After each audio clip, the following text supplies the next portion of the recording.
Hi there, this is Jay Johnson, founder of WindowPurchase.com, and welcome back to my video channel, or my website, WindowPurchase.com. If you followed any of my videos, or if you found WindowPurchase.com before, you have a pretty good understanding now that I try to show you the things that are always missed by the clients when they have companies come out, because I keep reiterating, it doesn't matter if you have 2 companies out, 5 companies out, if you don't know exactly what to look for or exactly what to ask, there's going to be so many things you miss because you're not going to know. And unfortunately, most of the window industry and the door industry, in my opinion, most of them, they're building doors for a price point so the dealers want to buy them at a low wholesale cost. And the problem there is they can't manufacture that good of a product if they're already worried about keeping the price really low right out of the gate. Not low to you, low to the dealer. Then the dealer comes out and marks it back up. So I'm going to cover some stuff on Bay and Bose today. Now, just to reiterate a little bit, if you remember, I had a book come out in 2008. It was called How to Shop for Windows and Doors. This paperback came out in 2012, What Window Companies Don't Want You to Know. Now I have a new book coming out March of 2020, which is about a month from now, called Shopping for Windows 101, and it's designed to be an interactive paperback and website edition. What it does, it gives you a very specific list of questions to ask any company that comes out, regardless of what type of window they sell, what type of framing system they use, and of course there's a chapter in there on Bay and Bose shells, which is what I'm going to go over right now. And again, that's called Shopping for Windows 101, which will be out in about 4 weeks. Anyway, let's get into it.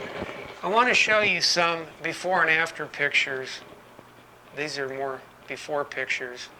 You can see all the problems that Bay and Bose shells can have if the shell is not made well. Now the question becomes, well, what makes one shell better than another?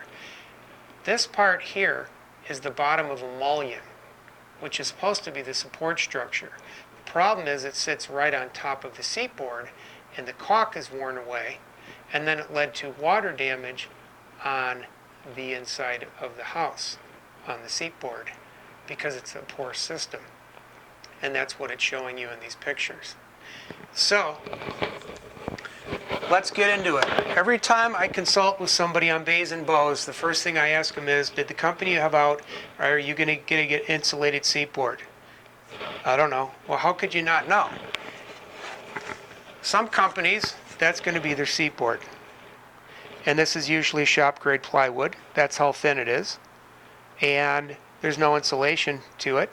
And you're going to feel all the hot, the cold, the noise, and it's more prone to warping because it's going to be more affected by heat. Now a step up from that would be this one. You can see it's thicker, taller anyway, but it's still not insulated underneath, and it's usually still shop grade plywood, even though it could be furniture grade veneer. And then the other question is, do these have any big knots in them? You ever go see a piece of plywood over one of the box stores? They have these big knots in them.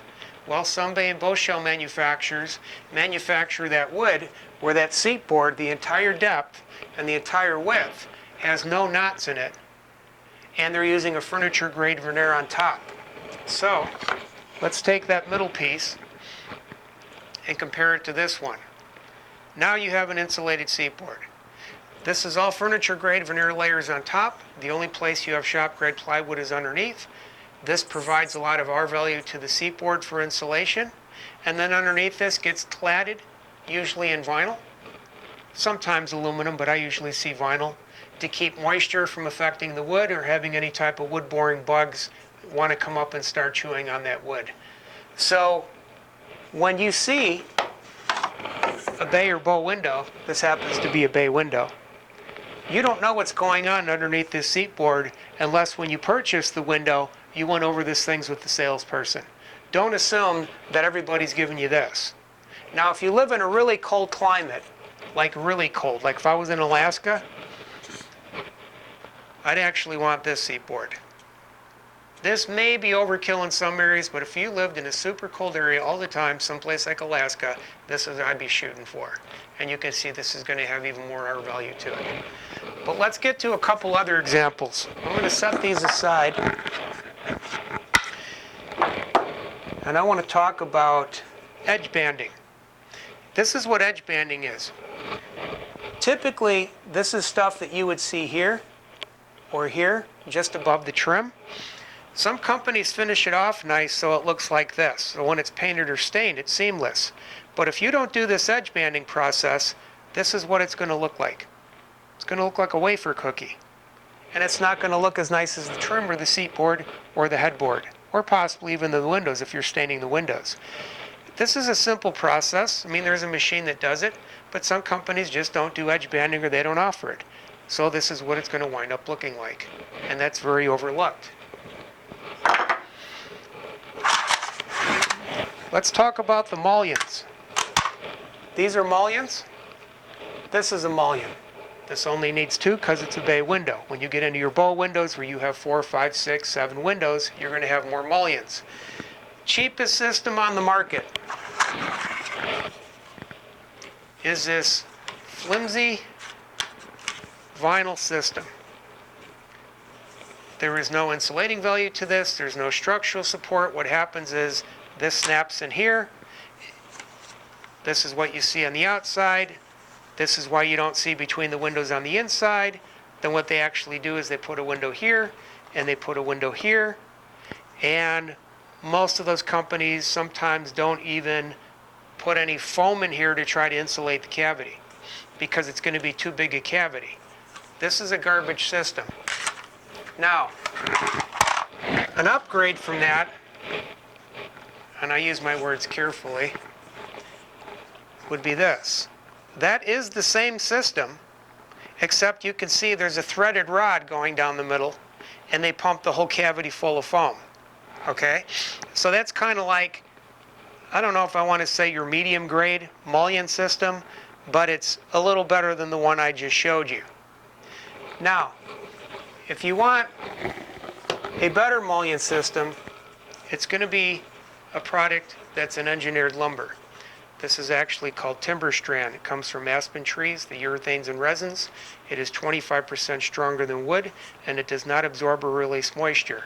This piece is what you physically don't see behind here. All of this is behind here, and then this is what you see from the outside. So maybe you wanted the windows black outside, this would be black. Maybe you want beige outside, this would be beige, so on and so forth. Now, this is the better system, but you could still do something wrong with it.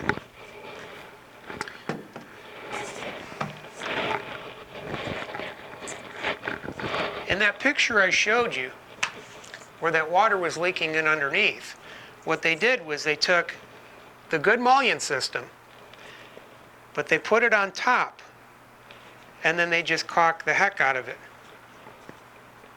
And there's the problem.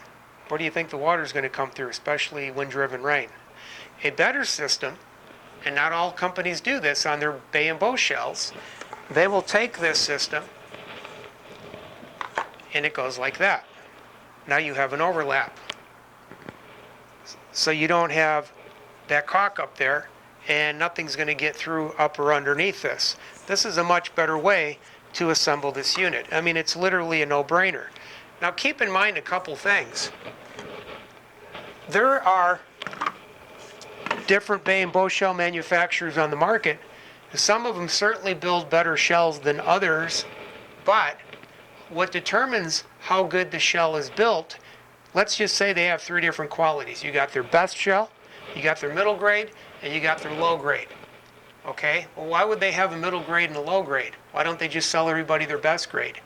You got to remember that a lot of different window companies across the nation order these shells. And a lot of companies don't want to sell you the best shell. They want a low grade shell, and that's what they're going to stuff their windows in. So just because you may be getting a few quotes on a bay window from this guy, and a bay window from this person, and a bay window from that person, even if they were coming from the same factory making the same shells, if one company, if the factory's making this for one window company that just wants to go cheap, and another company, they're putting this system together because they didn't want to go too cheap, but they didn't want to go really good, and then another company likes ordering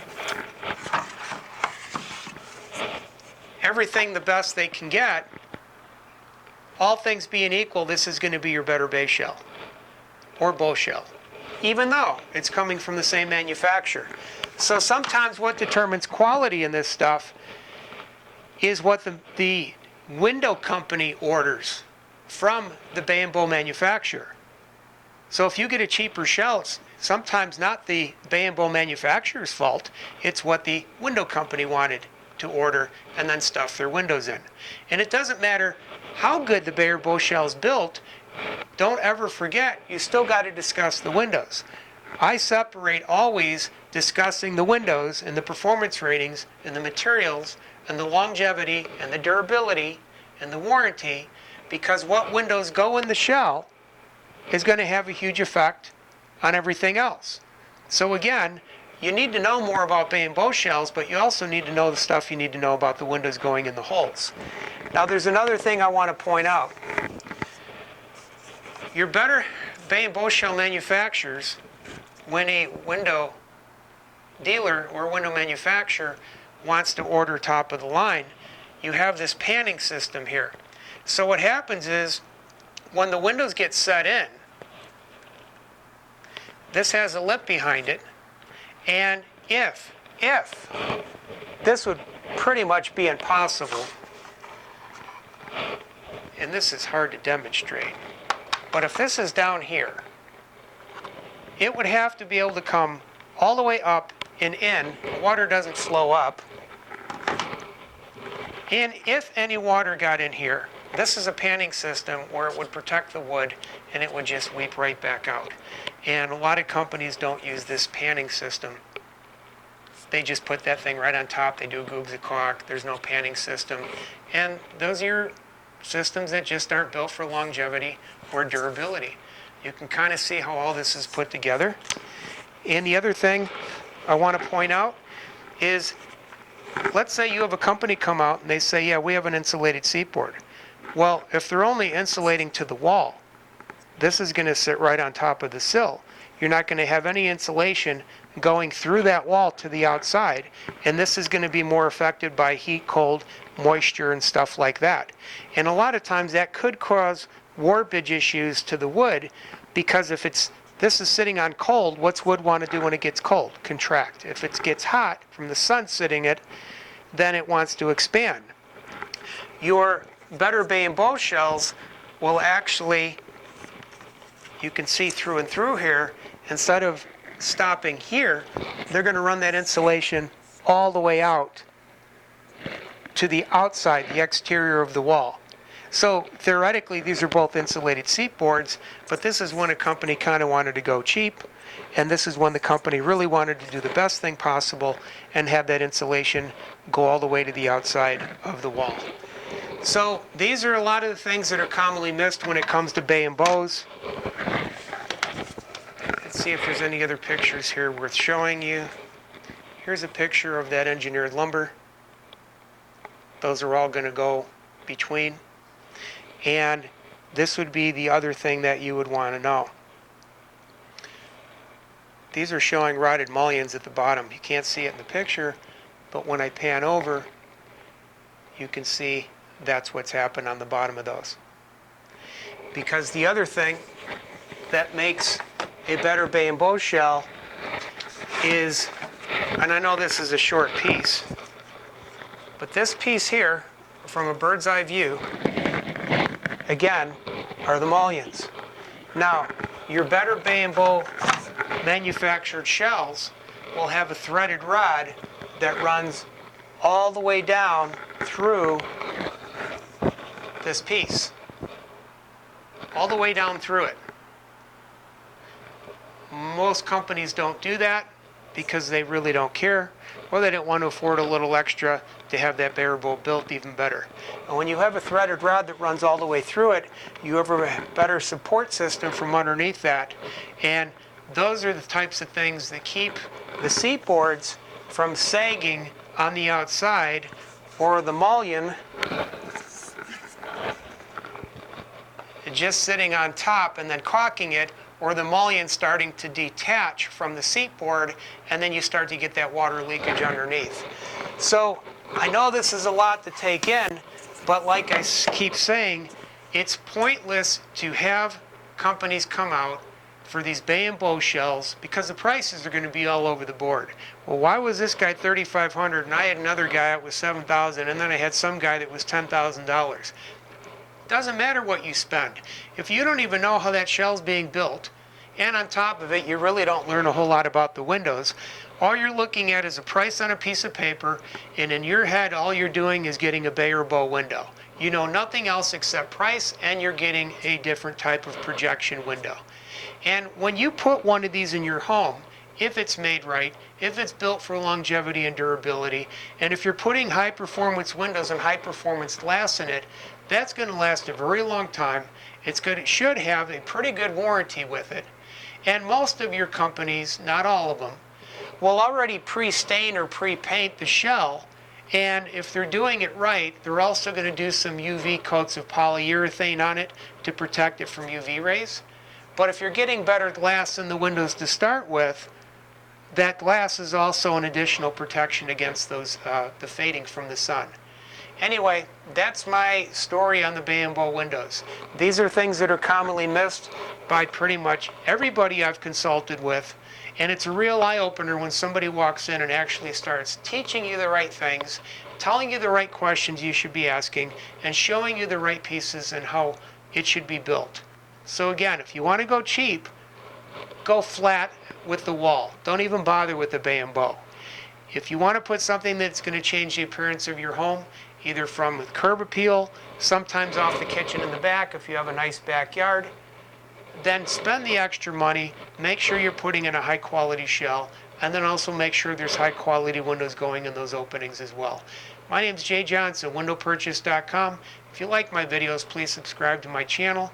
And remember, my new book's coming out March of 2020, Shopping for Windows 101. Thank you so much.